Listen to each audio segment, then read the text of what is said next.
Alors la sagesse biblique, on pourra plus ou moins l'avoir, l'obtenir en étudiant la Bible, en passant des années à lire des commentaires, en allant des écoles bibliques, des facultés de théologie, etc. Par contre, la sagesse émotionnelle, la sagesse relationnelle, toutes les études bibliques et toutes les écoles bibliques et tous les diplômes bibliques ne pourront pas vous le donner. Ça ne marchera pas. C'est nécessaire, cette connaissance biblique. Mais là, il va falloir une autre dimension que la Bible appelle la croissance, la maturité. Là, il va falloir devenir adulte et ne pas rester enfant dans la foi. Et ça, c'est un défi qui nous est donné constamment dans la Bible. Si je reste un enfant dans ma foi, si dans le monde dans lequel je vis, je reste un infantile, simplet, disons, dans ma manière de comprendre, si je n'ai pas une capacité pour comprendre les gens autour de moi, qu'est-ce qu'ils pensent, quelle est leur manière de voir le monde, je vais être limité de ce que je vais pouvoir faire. Ça, c'est vrai dans le domaine professionnel, dans n'importe quel domaine. Nous avons passé beaucoup de temps, Rita et moi, à essayer d'aider les équipes missionnaires à aller dans tel pays, dans tel pays. On parle de la Bible, on étudie la Bible, mais on parle beaucoup des émotions. Et aussi, on parle beaucoup des cultures et des pensées, là où vont aller les gens. Par exemple, une équipe qui est allée en Russie, une autre équipe en Croatie, une autre équipe en Belgique. Il fallait qu'on essaye de leur faire comprendre, ces gens-là en Russie, voilà comment ils voient les choses. Voilà comment ils perçoivent les choses. Voilà comment ils sont dans leurs relations les uns avec les autres. C'est très différent qu'au Texas. C'est très différent qu'en France. Ça montre qu'on aime le prochain si on a au moins le désir de les comprendre. Le désir de voir quelle est leur perspective. Et les Indiens disaient, je crois, on marche dans les souliers. On marchait dans les mêmes souliers. Alors Paul dit dans Colossiens 4, « Conduisez-vous avec sagesse envers les gens de l'extérieur et rachetez le temps. Conduisez-vous avec intelligence émotionnelle, je traduirai, avec intelligence relationnelle. Que votre parole soit toujours pleine de grâce et assaisonnée de sel, afin que vous sachiez comment il faut répondre à chacun. » On nous parle, on nous pose des questions, mais ma réponse peut déterminer beaucoup de choses. Ma réponse peut déterminer si une personne va accepter ou rejeter, si une personne va comprendre qui est ce Dieu ou qui n'est pas ce Dieu. J'ai une responsabilité énorme dans ma réaction, dans ma réponse. C'est peut-être pour cela que la Bible nous décrit, nous chrétiens, nous qui allons annoncer l'évangile, comme des ambassadeurs, des diplomates. C'est difficile le travail de diplomatie. On est envoyé dans un pays, on est envoyé dans une culture. Il faut être à l'écoute, il faut être capable de comprendre. Hein. Ces gens-là, ce sont des Autrichiens. Voilà comment ils voyaient les choses. Voilà leur histoire. Voilà comment ils comprennent les choses. Après, vous êtes envoyé en Finlande. C'est plus la même chose. Après, on vous envoie en Afrique du Sud. Oh, c'est un autre monde. Et pour être capable d'être le porte-parole de votre président, de votre gouvernement, vous devez être capable de comprendre ces gens-là. Ça ne veut pas dire que vous allez devenir un Autrichien, ou un Finlandais, ou un Africain du Sud, si vous venez d'un autre pays. Mais vous allez les comprendre. Et vous allez être peut-être capable de communiquer quelque chose de votre gouvernement. Sinon, vous ne pourrez pas. En effet, Dieu était en Christ et réconciliait le monde avec lui-même et en ne chargeant pas les hommes de leurs fautes. Et il a mis en nous la parole de la réconciliation. Nous sommes donc des ambassadeurs pour Christ, comme si Dieu adressait par nous son appel. Nous supplions au nom de Christ, soyez réconciliés avec Dieu. En effet, celui qui n'a pas connu le péché, il l'a fait devenir péché pour nous, afin qu'en lui nous devenions justice de Dieu.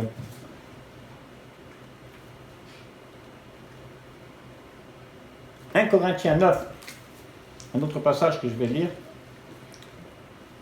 qui a à voir aussi avec ce dont je parle. 1 Corinthiens 9, et chapitre 9, et je crois que c'est au verset 22.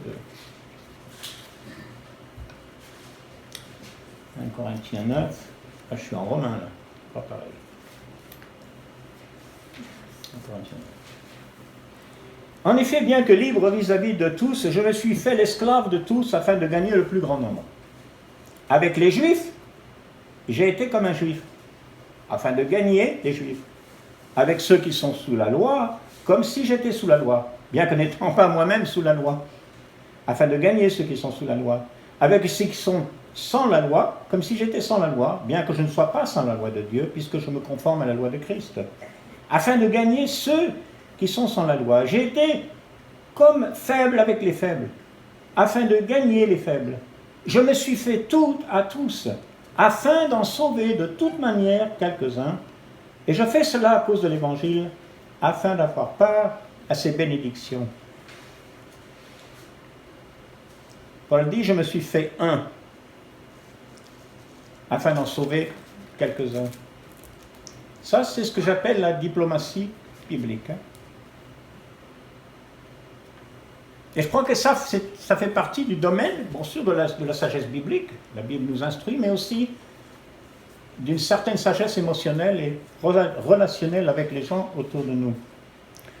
Comme j'ai dit déjà, la sagesse ou l'intelligence émotionnelle, c'est un sujet d'étude depuis très peu d'années d'ailleurs, mais qui est important et qui est utile. Si je peux recommander un livre, c'est le livre de Daniel Goleman, qui était écrit en anglais mais traduit en français à la collection J'ai lu. Ça s'appelle l'intelligence émotionnelle, simplement. Prenons un exemple d'intelligence émotionnelle. Connaissez-vous ou avez-vous entendu parler de ce qu'on appelle l'attribution de motifs?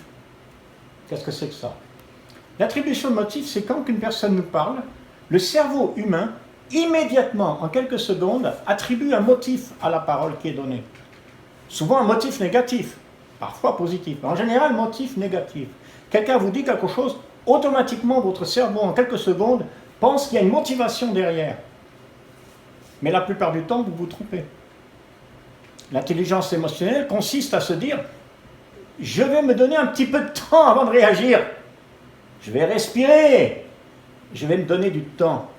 Et quand vous faites ça, bien souvent, vous allez vous apercevoir que ce que vous pensiez que la personne, la motivation de la personne, ce n'est pas du tout ce que vous pensiez. C'était autre chose.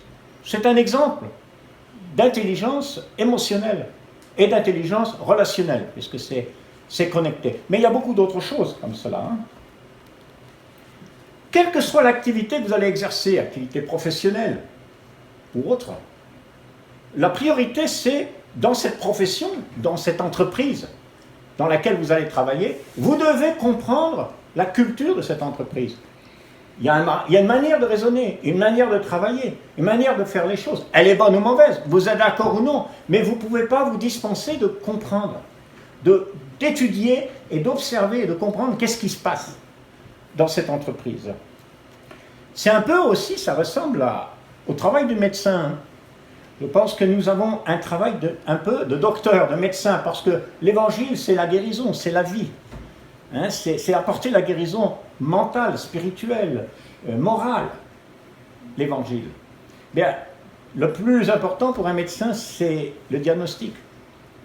C'est d'essayer de pouvoir voir quel est le vrai problème. Alors, je vais vous présenter mon diagnostic personnel. Ça peut s'appliquer à la société du Québec, mais moi je ne suis pas québécois, je n'ai pas vécu au Québec. C'est à vous de prendre ce que je dis et de voir ce qui pourrait s'appliquer. Peut-être qu'il y a des choses que je vais dire qui ne s'appliquent pas au Québec. Moi je pense que oui, mais je peux me tromper.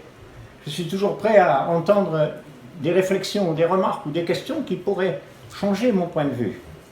Que je pense qu'il y a des similarités entre cette culture du Québec et la culture occidentale, qu'on appelle occidentale en général, ce qu'on trouve en France, en Europe, en Amérique, en Australie par exemple, c'est tous ces pays qu'on appelle développés, ces pays avancés, qu'on dit, et aussi ces pays qui ont eu un certain passé christianisé. Alors ça c'est l'Occident. Alors, je vais essayer de faire un diagnostic. Je vais aller un peu plus loin parce qu'il y a trop de choses.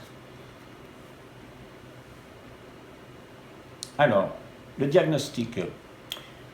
3 obstacles que je vois à l'évangélisation, 3 obstacles qui sont liés à la difficulté que nous avons à communiquer l'évangile. Premier obstacle, Nous vivons en Occident, au Québec, je pense, dans des sociétés qui reconnaissent, depuis longtemps d'ailleurs, l'importance de la sagesse émotionnelle. Pourquoi? Parce qu'il y a beaucoup de problèmes émotionnels. Obligatoirement, on va réfléchir. On va se poser des questions. On va étudier cette question. Et on va trouver des réponses. Pourquoi?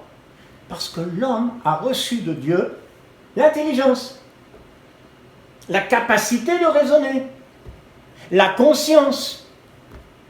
C'est important de comprendre cet aspect des choses. Même l'homme qui n'a pas la Bible, même l'homme qui ne croit pas en Dieu, même l'homme qui rejette la Bible, a reçu de Dieu, c'est bizarre de dire ça, la capacité de comprendre certaines choses, la capacité de raisonner et la conscience. Ça, c'est dans la Bible. Ça, c'est un fait très important. C'est très important de reconnaître cela. Pourquoi je dis notre société, cette société occidentale, j'ai inclus la société du Québec, reconnaît l'importance de la sagesse émotionnelle et aussi l'importance de la sagesse relationnelle. Pourquoi? Parce qu'il y a toutes sortes de problèmes. Il y a toutes sortes de conflits dans la société. Et l'homme essaye, il s'efforce, avec son intelligence, avec ses connaissances, avec son raisonnement, donné par Dieu, de trouver des solutions.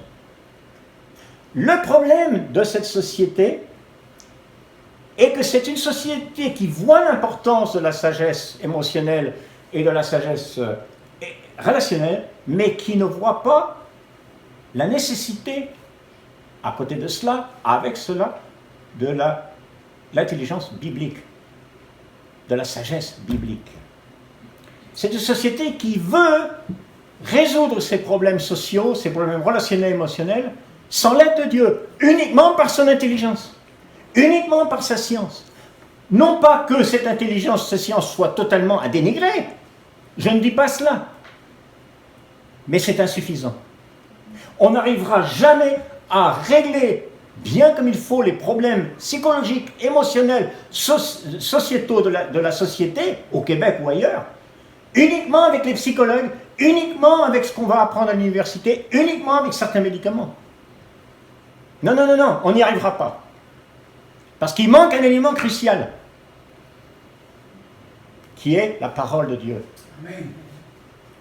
Et ça, c'est un des problèmes de notre société occidentale. C'est un obstacle à l'évangile. Pourquoi? Parce qu'il y a cette idée, il y a cette confiance qu'on a dans la science, dans les docteurs, dans les psychologues, dans les lois peut-être. Oh, tout ça va nous aider à améliorer la société. Ah, vous croyez? Vous croyez vraiment qu'on va créer une société meilleure avec ça? Seulement, ce n'est pas que je nie l'importance de cela. C'est bien, Dieu nous a donné l'intelligence, c'est pour s'en servir. Dieu nous a donné la conscience, il faut s'en servir. Il y a des gens qui font des très bonnes choses. Il y a des gens non-croyants, des athées, qui font du bien au prochain, qui servent le prochain, qui aiment le prochain. Et ils vous disent, je n'ai pas besoin de Dieu. Je n'ai pas besoin de la Bible. Parce qu'ils ne savent pas. C'est que cette capacité qu'ils ont, cette conscience du bien qu'ils ont, cette intelligence qu'ils ont, Dieu leur a donné. Mais ils ne le savent pas. Et ils ne savent pas qu'ils ont là quelque chose à leur portée qui pourrait beaucoup les aider. Et transformer la société québécoise, française, d'une manière extraordinaire. Ah, quel dommage! Quel dommage de n'avoir que 2 pieds alors qu'on peut en avoir un 3e. Parce que là, avec 2 pieds seulement, ça ne va pas tenir. Ça va tomber. Et Jésus dit, si vous construisez sur le sable, un jour ou l'autre, ça va tomber. C'est pas que ça va pas tenir. Ça va tenir un temps. Ça tient un temps. J'ai des problèmes émotionnels, j'ai des problèmes relationnels. Allez, un petit médicament, un petit truc. Allez, une petite visite au psychiatre. Ça peut marcher un temps. Mais Jésus dit, quand vient la tempête, quand vient l'orage, tout est balayé. Et c'est ce que nous voyons dans notre société. Oh, mais comment ça se fait? J'ai essayé de m'occuper de ce problème depuis des années. Ça fait des années que je vais voir ce psychologue. Ça fait des années que j'étudie cette question. Et d'un seul coup, il suffit que ceci arrive dans ma vie et tout est balayé. Jésus l'avait dit. C'est du sable. Vous savez, le sable, c'est pas complètement inutile. Hein? C'est pas mal le sable. Il y en a même là, ici devant. C'est une des choses qui m'a surprise quand je suis arrivé. J'ai dit, mais c'est la plage ici, j'ai envie de me mettre pieds nus, tellement agréable. Et j'ai dit, peut-être c'est le but. Peut-être que dans certains endroits, on enlève ses chaussures. Ici, on marche dans le sable. Ça doit avoir un sens symbolique. Donc cette société qui voudrait progresser, qui voudrait aider les gens, honnêtement, sincèrement, dans les problèmes émotionnels, se dispense d'un instrument extraordinaire que Dieu a mis à leur disposition, sans qu'ils le sachent que cela manque. Un autre obstacle dans notre société occidentale, c'est que on a beaucoup de penseurs, d'écrivains, de conférenciers, d'éducateurs qui emploient des principes chrétiens, disons, qui parlent par exemple, de bienveillance, de charité, pas forcément charité, mais qui parlent de faire du bien, d'être tolérant, d'être aimant vers les autres, d'être généreux, qui parlent de toutes ces valeurs-là, mais totalement déconnectées de leur source. Parce que d'où ça vient tout ça? Alors ça c'est un problème. Parce que si j'ai des valeurs et des convictions et je ne sais pas d'où elles viennent, un jour ou l'autre, ça va disparaître. Ça va partir. Ça va pas tenir. Vous savez, je voyage dans les trains, maintenant on voyage dans les avions, on a des discussions. Et très souvent, on discute de la foi, on discute de Dieu. Et très souvent, il y a des gens qui me disent des choses comme ça. Vous savez, ce qui compte, ce n'est pas votre Bible, ce n'est pas votre Jésus. Ce qui compte, c'est d'aimer son prochain comme soi-même. Ah, ça c'est intéressant. Je me demande qui a dit ça. Ce qui est important, c'est de faire le bien, c'est de ne pas tuer, c'est d'être fidèle dans ses engagements. C'est que quand vous dites oui, vous voulez dire oui. Ça c'est curieux, j'ai déjà entendu ça quelque part. Et les gens sont étonnés quand on leur dit, mais vous savez, tout ce que vous me dites, c'est très bien, mais vous savez d'où ça vient? Ah, mais ça doit venir de Jean-Jacques Rousseau. Non, je ne crois pas. Ah, peut-être ça vient de Jean-Jacques Rousseau, mais Jean-Jacques Rousseau l'a eu où, ça, là, lui? Ah, c'est peut-être Voltaire. Je crois qu'ils étaient ennemis les uns et les autres. Voltaire et Jean-Jacques Rousseau, c'était ennemis. Non, non, t'inquiète pas, ça vient de Jésus. Ah, comment? Vraiment?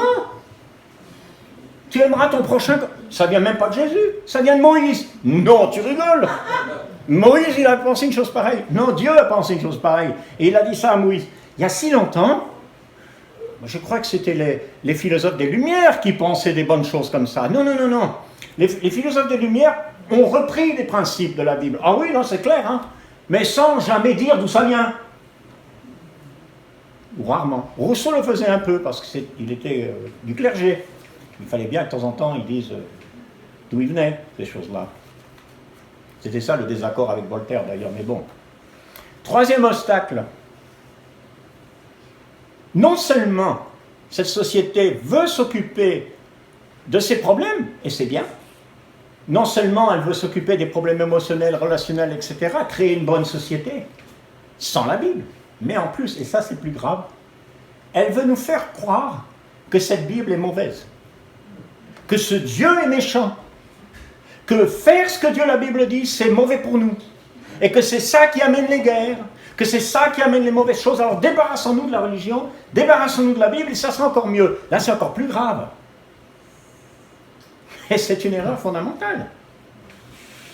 C'est vraiment, comme on dit, être sur la branche de l'arbre, prendre la scie et bien la couper jusqu'à ce qu'on tombe.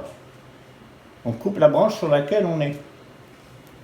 Alors, Jésus dit en Jean chapitre 15, je suis la vigne, et vous êtes les sarments. Sans moi, vous ne pouvez rien faire.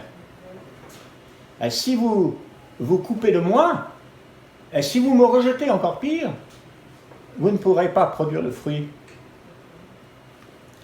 Il y a quelque temps, il y a peut-être un mois ou deux, j'ai entendu un célèbre YouTuber, on s'appelle. Moi, je suis un YouTuber pas célèbre. Il faut parler de moi pour que je sois célèbre.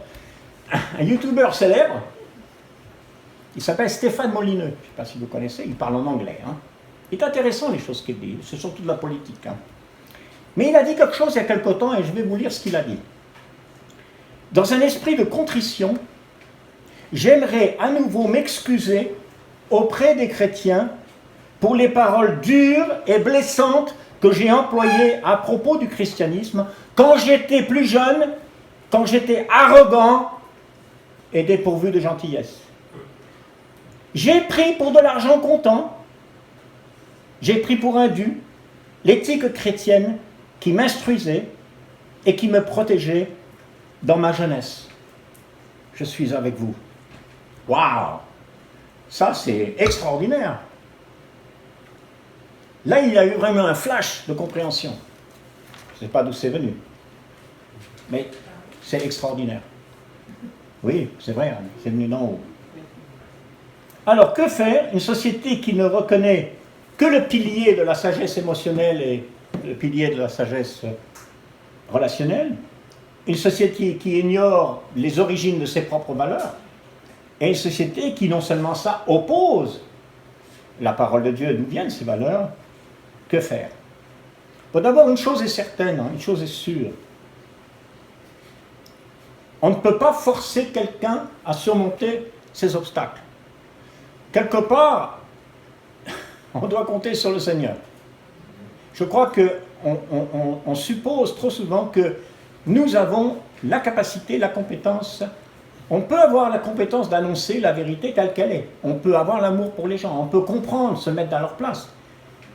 Mais qui est-ce qui réellement peut enlever ces obstacles? Qui est-ce qui peut vraiment pénétrer le cœur? Qui est-ce qui convertit? Ce n'est pas nous. Il faut qu'on arrive à s'en convaincre. C'est Dieu. C'est l'Esprit de Dieu.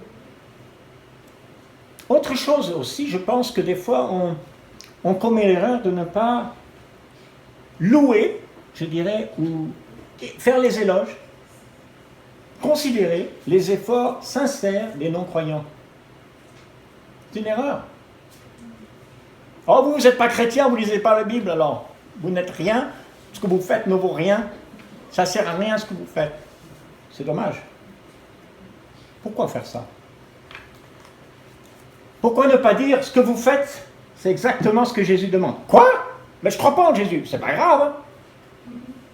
Ça ne tienne pas que vous ne croyez pas en lui, c'est votre choix. Mais je peux vous dire une chose, ce que vous faites là, c'est bien. C'est ce que Jésus veut faire. Vous savez, vous allez amener une personne plus près de Jésus en faisant ça qu'en lui disant vous ne valez rien. Je pense. La personne va réfléchir. Ah bon? Ce que je crois là, ce que je fais là, c'est ce que Jésus veut. Je ne savais pas ça. Parce que comme j'ai dit, la société occidentale ne le sait pas. La plupart des gens ne le savent pas. On ne peut pas nier la sincérité de ceux qui cherchent le bien. On ne peut pas nier le bien qui se fait parmi les non-croyants. On ne peut pas se positionner de cette manière-là. Il faut faire comme l'Esprit. Le Saint-Esprit, il vient, il marche à nos côtés. Il est le parabole, il est le consolateur. Il vient à nos côtés pour nous encourager, pour nous guider. Et quelqu'un a dit, nous sommes les intercesseurs.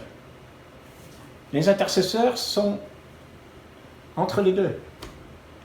Ils marchent aux côtés des autres. Ils les amènent. Il essaie de les amener plus près de Dieu. Ils sont proches. Il faut être proche des non-chrétiens. Il faut être ami des non-croyants. Il faut dire aux non-croyants qui rejettent Dieu que Dieu les aime de tout son cœur. Et continuera à les aimer quoi qu'ils fassent. Quoi? Oula! Ah, ça, c'est la vérité biblique. Dieu n'est pas le Dieu de l'Église. Il est le Dieu du monde. Il est Dieu de chaque personne. Et il y a, d'une certaine manière, la Bible dit que chaque être humain est un enfant de Dieu. C'est dit dans la Bible. Bon, il y a une manière spéciale qu'on est enfant de Dieu. Mais la Bible dit qu'il est le Père de tous. N'oublions pas ça. C'est très important, parce que si je parle à un non-croyant, et je lui dis, toi, tu n'as rien à faire avec Dieu, Dieu n'a rien à faire avec toi. Mais si je dis au non-croyant, tu sais que Dieu est ton Père. Oh. Le fils prodigue, quelqu'un l'a dit tout à l'heure. Son père était toujours son père. Frédéric a raison. Son père avait les mêmes sentiments envers lui. Ça, c'est un message que les gens ont besoin de comprendre, de connaître. Parce que je crois qu'au fond, quelle que soit leur manière de vivre ou leur non-conversion, qui n'a pas besoin d'un père. Surtout de nos jours. Combien de gens n'ont pas de père? Surtout dans notre société occidentale. Combien de gens ont besoin de savoir qu'il y a un père et qu'il est bon? Vous savez, quand vous parlez de Dieu comme un père, souvent vous avez des réactions très négatives. Parce que, pourquoi? À cause des expériences qu'on a eues de nos pères, qui n'étaient pas toujours bien. Moi, je ne crains pas de dire Dieu est votre père. Il vous aime. Il veut vous voir revenir à la maison. Il vous cherche. Il vous appelle. Donc, je crois que cette diagnostic peut nous aider pour comprendre l'état mental, spirituel de ceux qui nous entourent, les comprendre, pouvoir dire comme Paul, j'ai marché avec eux dans leurs souliers, j'ai compris leur manière de penser, j'ai compris ce qu'ils veulent dans la vie, ce qu'ils pensent. Je crois que cette approche-là, c'est l'approche de Paul, c'est l'approche de Jésus. N'oublions jamais, Philippiens chapitre 2, bien qu'étant égal avec Dieu, il s'est fait homme. Il est devenu serviteur jusqu'à la mort. Il est venu dans ce monde mauvais, ténébreux, lui qui vivait dans la gloire. Il est venu manger avec les pécheurs, s'associer avec eux. Pourquoi? Pour dire que le péché c'est bien et qu'il faut être adultère. Non, non, non, pas du tout. Pas du tout. Mais vous savez, si Jésus ne s'était pas associé aux pécheurs, il n'y aurait pas d'église aujourd'hui. Parce que cette église-là, elle est née à partir de ces pécheurs qui se sont convertis, qui sont venus, qui ont compris l'amour de Dieu, qui se sont tournés vers Dieu. Moi, je pense que ces idées-là peuvent nous aider. Faire un bon diagnostic, réfléchir à ces 3 points que j'ai mentionnés, et en tenir compte dans nos relations avec les autres. Parce que les idées que les gens ont ou se font de Dieu, du christianisme, la plupart du temps, à 98%, sont totalement à côté. Totalement à côté de ce qu'est réellement Dieu, de ce qu'est réellement son amour, de ce qu'ils veulent réellement dans leur vie. Vous savez, pour beaucoup de gens, il faut le reconnaître. Dieu, s'il existe, il est méchant. Il n'y a pas de doute que c'est dans la tête de la plupart des gens. Il est méchant, il leur veut du mal. Ça vient de quoi ce mensonge? Ça vient de qui ce mensonge? On sait de qui ça vient. Du père du mensonge. Et ça, c'est un mensonge qu'il faut lutter pour faire comprendre ce message de l'amour de Dieu, et que c'est pour ça que Jésus est venu. Dieu a tant aimé le monde, pas Dieu a tant aimé l'Église. Dieu a tant aimé le monde qu'il a donné son Fils unique. C'est ça notre message. J'ai fini presque à l'heure. J'ai encore 40 minutes, c'est très bien. Ça, c'est une blague. Voilà, alors, merci à tout le monde d'être venu. Merci de votre présence. Merci à Jean. Merci Yann. À tous ceux qui ont travaillé pour nettoyer. Dévoués comme tout. Pour les constructions, pour les dortoirs. Bienvenue, merci à vous tous. Magnifique. On a de l'inspiration de vous tous, puis on veut que vous fassiez un beau voyage de retour. On dit salut à Samuel. Samuel, j'espère qu'on va se revoir bientôt. Et